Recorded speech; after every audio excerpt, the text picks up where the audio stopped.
ಕೇಂದ್ರ ಸರ್ಕಾರದಲ್ಲಿ ತಮಗೆಲ್ಲ ಗೊತ್ತಿರಬಹುದು 150ಕ್ಕಿಂತ ಹೆಚ್ಚು ಕಾರ್ಯಕ್ರಮಗಳಿದ್ದಾವೆ. 150ಕ್ಕಿಂತ ಹೆಚ್ಚು ಕಾರ್ಯಕ್ರಮಗಳಿದ್ದಾವೆ. ಆದ್ರೆ ನಾವೇನು ಒಂದು 20-25 ಏನು ಈ ಏರಿಯಾಗೊಂದು ಹೆಲ್ಪ್ ಆಗ್ತದೆ ಆ ಯೋಜನೆಗಳನ್ನ ಮಾತ್ರ ಈ ಸಂದರ್ಭದಲ್ಲಿ ನಾನು ಚಿಕ್ಕದಾಗಿ ಹೇಳೋದಕ್ಕೆ ಇಷ್ಟಪಡ್ತೀನಿ. ಏನಿದು ನೆಕ್ಸ್ಟ್ ಬರುತ್ತೆ, ಏನಿದು ವಿಕಸಿತ ಭಾರತ ಸಂಕಲ್ಪ ಯಾತ್ರೆ ಅಂದ್ರೆ ತಾವುಗಳೆಲ್ಲ ಟಿವಿ ನೋಡ್ತಾ ಇರ್ಬೋದು. ಟಿವಿಲಿ ಅಡ್ವರ್ಟೈಸ್ಮೆಂಟ್ ದಿನಾ ಬರ್ತಾ ಇರುತ್ತೆ, ಹೌದಾ? ಪ್ರಧಾನಮಂತ್ರಿ ಮೋದಿ ಅವರ ಫೋಟೋ ತೋರಿಸ್ತಾರೆ, ಮತ್ತೆ ವಿಕಸಿತ ಭಾರತ ನಮ್ಮ ಸಂಕಲ್ಪ ವಿಕಸಿತ ಭಾರತ ಅಂತ ಹೇಳ್ತಾರೆ. ತಾವೇನ್ ತಿಳಿದಿದ್ರಾ ನಮ್ಮ ಸಂಕಲ್ಪ ವಿಕಸಿತ ಭಾರತ ಅಂದ್ರೆ ತಮ್ಗೇನಾದ್ರು ಅರ್ಥ ಆಗಿದೆಯಾ ಇದುವರೆಗೆ? ಇಲ್ಲ ಸುಮ್ಮನೆ ಒಂದು ಅಡ್ವರ್ಟೈಸ್ಮೆಂಟ್ ಅಂತ ನೋಡಿದ್ರಿ? ನೋಡಿ, ನಮ್ಮಲ್ಲಿ ಇದೆ ಒಂದು ದುರ್ದೈವ. ಯಾಕೆಂದ್ರೆ ನಾವೇನು ಅಂತ ತಿಳ್ಕೊಳ್ಳೋದಕ್ಕೆ ಹೋಗಲ್ಲ, ಏನು ಸುಮ್ಮನೆ ವ್ಯವಸ್ಥೆ ಬ್ಲೇಮ್ ಮಾಡ್ತೀವಿ. ಅವ್ರು ಸರಿ ಇಲ್ಲ ಇವ್ರು ಸರಿ ಇಲ್ಲ ಅಂತ ಬ್ಲೇಮ್ ಮಾಡ್ತೀವಿ.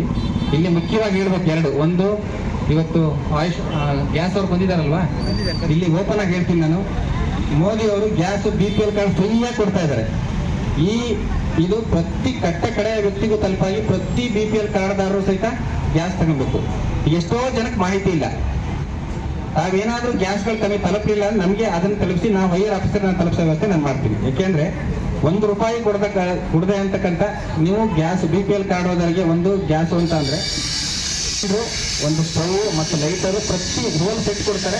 ಅದ್ರ ಜೊತೆಗೆ ₹300 ಸಬ್ಸಿಡಿ ಸಿಗುತ್ತೆ ಅವರಿಗೆ. ಗ್ಯಾಸ್ ತಗೊಳ್ಳುವಾಗ ಸಪೋಸ್ ಗ್ಯಾಸಿಗೆ ಒಂದು ₹1000 ಆಯಿತು ಅಂದ್ರೆ ಒಂದು 1000 ಕಟ್ಟಬೇಕು. ನೆಕ್ಸ್ಟ್ ₹300 ಅವರಿಗೆ ಸಬ್ಸಿಡಿ ರೂಪದಲ್ಲಿ DBT ರೂಪದಲ್ಲಿ ವಾಪಸ್ ಬರ್ತದೆ ಅಲ್ವಾ? ಖಂಡಿತವಾಗ್ಲೂ ಸಹಿತ ಎಷ್ಟು ಜನ BPL ಕಾರ್ಡ್ ಹೋಲ್ಡರ್ ಇದ್ದೀರಿ? ಖಂಡಿತವಾಗ್ಲೂ 100% ತಾವು ತಗೊಂಡಿದ್ದೀರಾ? Gas connection ತಗೊಂಡಿದ್ದೀರಾ? ನೋಡಿ, ಎದ್ದು ಓಡ್ತೀರಿ. ಒಂದು ಗ್ಯಾಸ್ ಇಟ್ಟಿರೋ ಮನೆಗೆ ಒಳ್ಳೇದಲ್ವಾ? ಅದೇ ನಮಗೆ ಟೈಮ್ ಇಲ್ಲ, ನಮಗೆ ಟೈಮ್ ಇಲ್ಲ, ಆ ಥರ ಆಗಿದೆ. ಹಂಗಾಗಿ ಈ ಕಾರ್ಯಕ್ರಮ ಉದ್ದೇಶ ಹೇಳೋದಕ್ಕೆ ಇಷ್ಟಪಡ್ತೀನಿ. ನಮ್ಮ ಸಂಕಲ್ಪ ವಿಕಸಿತ ಭಾರತ ಅಂದ್ರೆ ಏನು ಅಂತ ಅಂದ್ರೆ, ನಾವು 1947ರಲ್ಲಿ ನಮಗೆ ಸ್ವಾತಂತ್ರ್ಯ ಬಂತು ನಮ್ಮ ದೇಶಕ್ಕೆ. 2047ಕ್ಕೆ ನಮ್ಮ ಸ್ವಾತಂತ್ರ್ಯ ಬಂದು ನಮಗೆ 100 ವರ್ಷ ಕಂಪ್ಲೀಟ್ ಆಗುತ್ತೆ.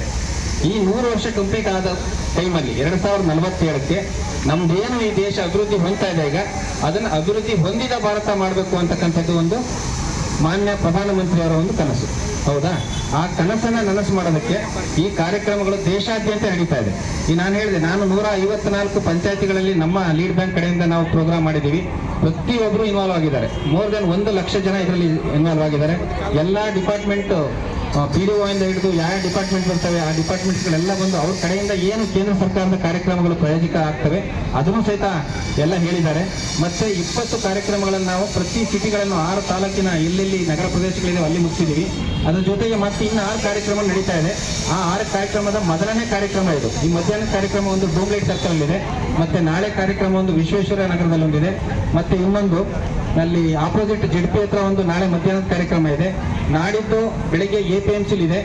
ನಾಡಿದ್ದು ಮಧ್ಯಾಹ್ನ ಮತ್ತೊಂದು ಕಾರ್ಯಕ್ರಮ ಹಮ್ಮಿಕೊಂಡಿದ್ದೀವಿ. ಈಗ 6 ಕಾರ್ಯಕ್ರಮ. ನಮ್ಮ ಉದ್ದೇಶ ಇಷ್ಟೇ, ಪ್ರತಿ ಕೋಲಾರ ಜನತೆಗೆ ಈ ಏನು ಕೇಂದ್ರ ಸರ್ಕಾರದ ಕಾರ್ಯಕ್ರಮಗಳಿದಾವೆ ಅವರಿಗೆ ಮನೆಗೂ ತಲುಪಬೇಕು ಅನ್ನೋದೊಂದೇ ನಮ್ಮ ಒಂದು ಉದ್ದೇಶ.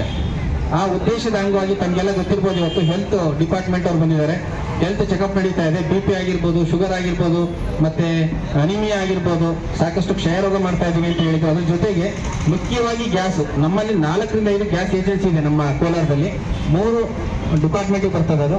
ತಾವು ಯಾರ್ಯಾರು BPL ಕಾರ್ಡ್ ಹೋಲ್ಡರ್ ಇದ್ದೀರಿ ಖಂಡಿತವಾಗ್ಲೂ ಸಹಿತ 100ಕ್ಕೆ 100 ನೀವು ಗ್ಯಾಸ್ ಅನ್ನ ಫ್ರೀಯಾಗಿ ತಗೊಳ್ಬೇಕು.